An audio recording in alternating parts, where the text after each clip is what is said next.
Bon, ce tweet est pas mal, hein. Il explique comment ça marche. Ce que je vous explique, il y a de la bureaucrature encore un dessous de table.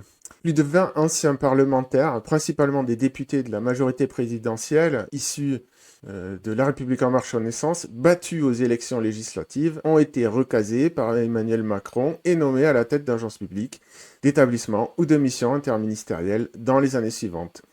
Cette pratique est un moyen de récompenser des fidèles et de consolider l'influence de l'exécutif sur l'appareil d'État tout en offrant des points de chute confortables à des élus défaits. Et voilà comment ça se passe. Donc la question, c'est pas de faire du bon boulot, la question, c'est d'être loyal.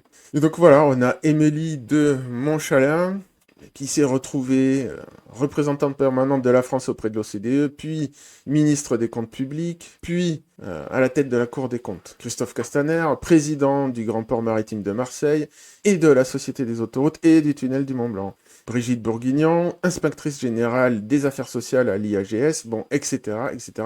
Je vous mets le post, vous irez voir les détails si vous voulez.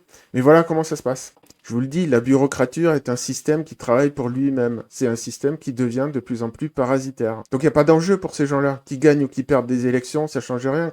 Ils sont en représentation. S'ils gagnent, tant mieux, ils ont le poste. S'ils perdent, ben, c'est pas grave, ils ont un autre poste. Ça n'a aucun sens. Donc une fois que vous avez passé les concours, que vous êtes inscrit dans les réseaux, ben c'est bon. Donc je répète, hein, c'est pas un système au mérite, c'est un système de loyauté. C'est pour ça qu'on n'a que des bras cassés. Et ne vous y trompez pas, ce n'est pas que dans le public. Évidemment, c'est le cœur de la bureaucrature, mais c'est pareil dans les grandes entreprises du privé.